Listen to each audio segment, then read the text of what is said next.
Hello everybody, welcome back to the channel. I am Sebastian Keynes and this is another Watcher of Realms video. Here I am in my Forerunners account with my free-to-play account, and today what I worked on is try to unlock stage 18 of GR3. And I'm going to show you the heroes, or how I did the run with the heroes that I have in my account, and they will include 2 legendaries. But you'll be surprised as to which legendary I had to call on to complete this stage.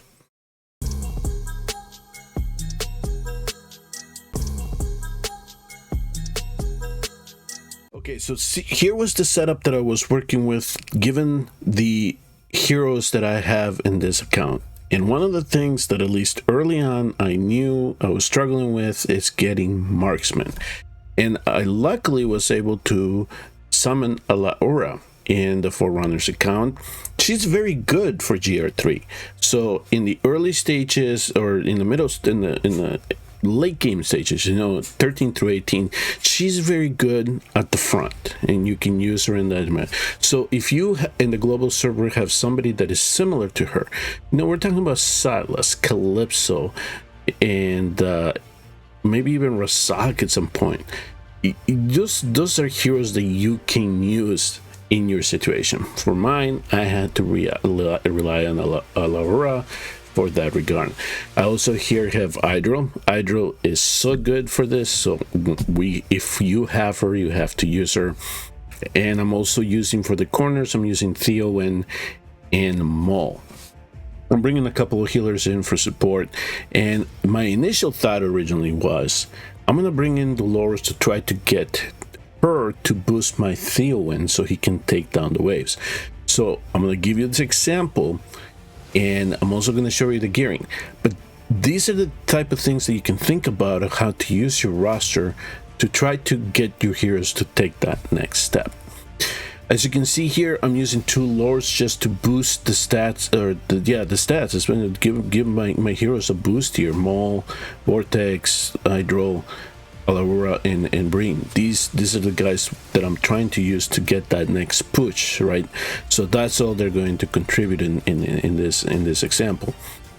So I'm going to play here this first clip because this is the setup that I was trying to work on for about 30 minutes, and then I said this is not quite going to do it.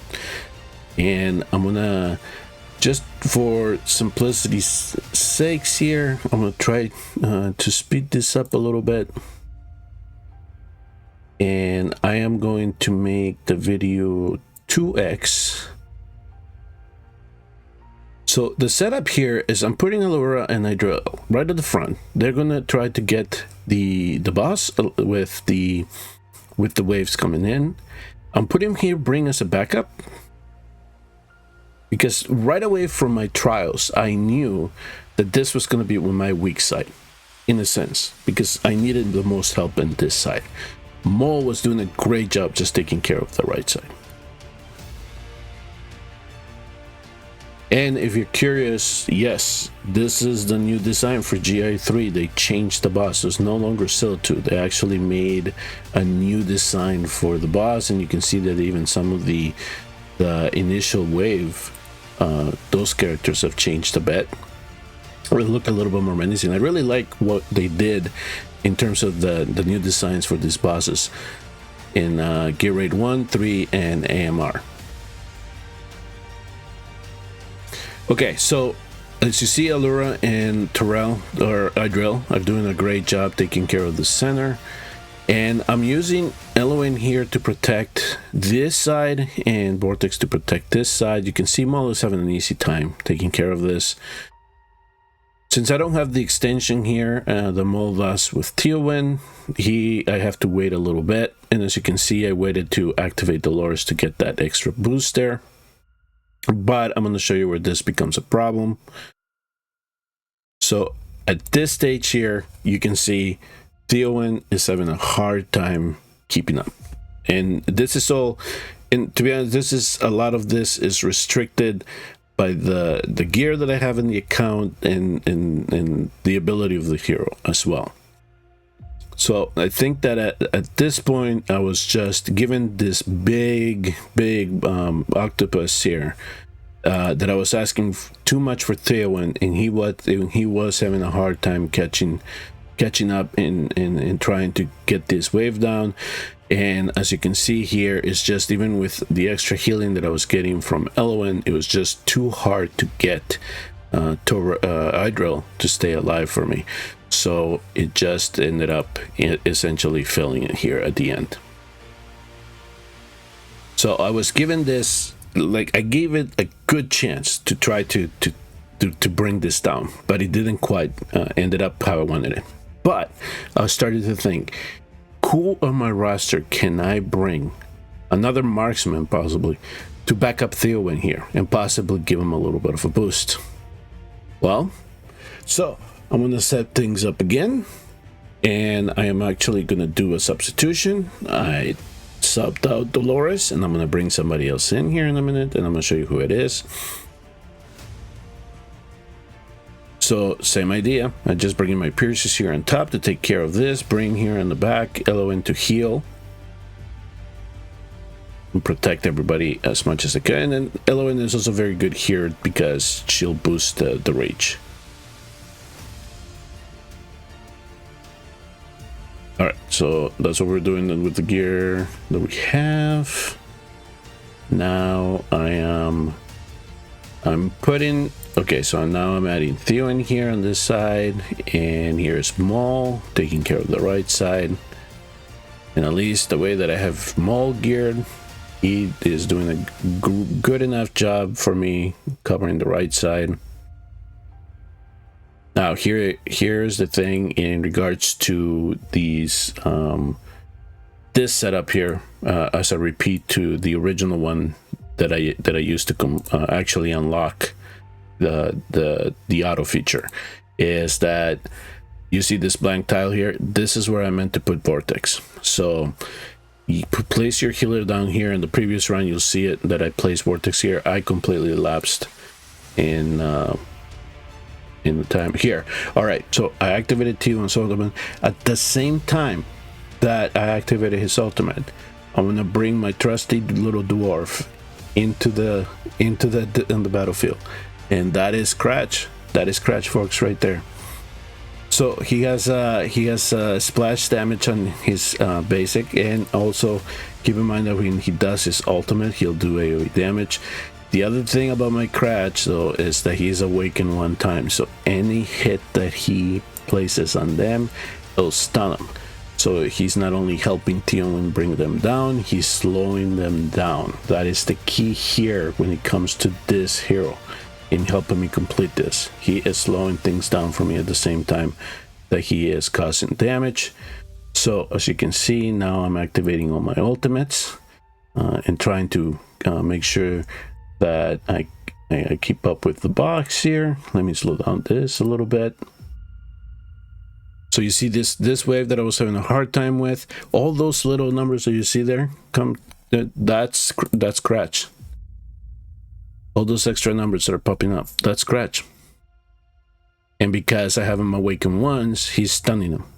So here, if Vortex would have been here, Maul would have been fine, and he would have finished this.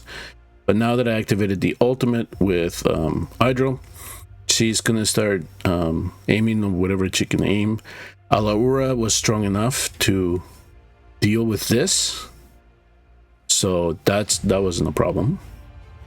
Now I'm activating. Once this octopus came down low enough, that's when I activated Breen's ultimate, and then we finished it off. So that is the rundown when it came to unlocking GR3 stage 18 in my free-to-play, and I did use Scratch for this. So that is the he did do some damage, which is, you know, that's what I needed him to be, just as a backup for Theo. And then you see Brain here, down here, and Alaura did a great job in pushing the front for me along. So I'm telling you, if you whatever roster you have, you sometimes have to make decisions to use the heroes that the game gives you to unlock certain stages.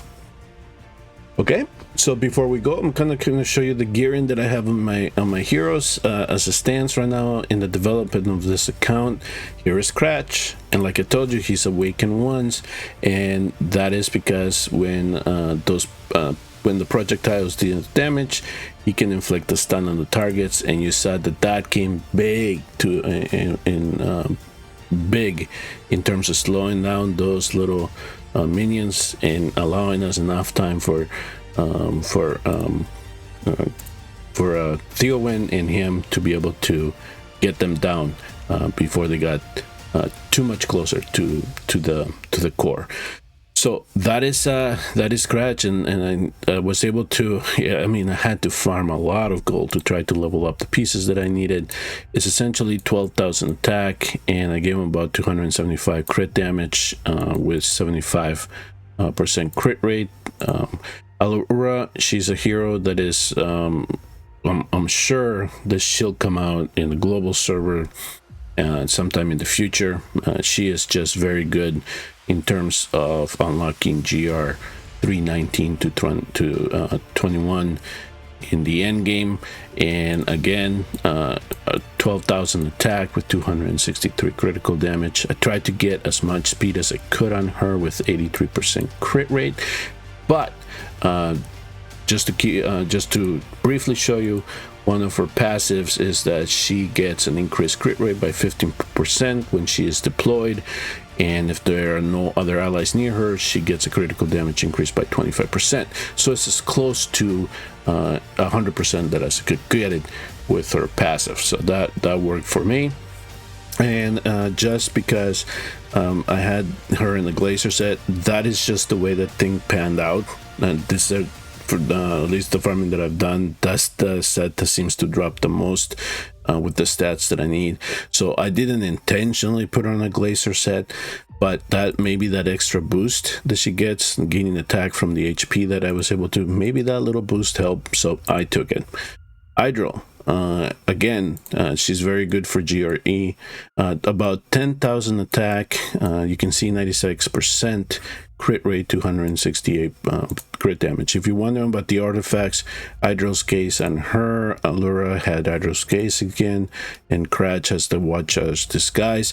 I don't have many, at least marksman, I don't have any artifacts yet that are mythical. So again, increased damage to airborne units by 10%. I decided Mole can take Watchguard's disguise, Brain can take Watchguard's disguise, and I think this is just an extra one that I had, so that's what I had. I put on Theowen just to get the extra attack here and HP.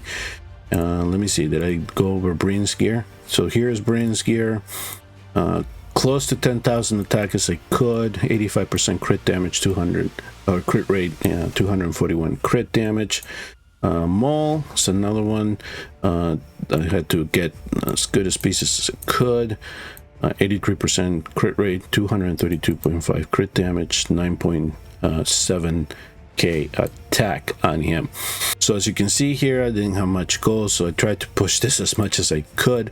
8,000 attack was not doing it, so 106 so I think I would have had an easier time if I would have had the pieces to try to get him boosted up, but at some point I just needed the extra help, and that's where Cratch came in to help us out and try to finish that stage. Who else did I use here? I used the healer, so my Vortex is 33,000 HP and not enough rage region to really show about, so just that's essentially all that I stacked on him was his HP for his healing, give him healing effect set here. And my LON is, she is again healing effect here. She's attack based healer, so yeah, I tried to bump the attack as much as I could, so that's where the 15,000 attack come in, with some rage regeneration, but it's not a whole lot. And you know, that's pretty much the stats that these healers had for for the game. So I can tell you, at least from the gameplay right now and the early gameplay for this account and trying to progress through it, as much crap as we give this dwarf, he has come in handy in certain situations, and I decided to level him up once I got the second copy, because this stun comes in handy, and for GR3 that really helped up, and it helped me you know, unlock that stage. And luckily for me, he was able to help Theowen take care of the left hand side of the battlefield. So that, I hope that kind of helps you strategize in terms of trying to combat GR3 if you are still trying to push into stage 18. Later on, as we start developing this account, then I can show you a little bit of what Alora can do when it comes to GR3 19 through 21. But right now this account is not set up with the marksmans that I have to really go ham on that content yet, unless I get lucky with gear drops. Thank you very much for tuning in, and I will see you all next time on the next Watcher of Realms video.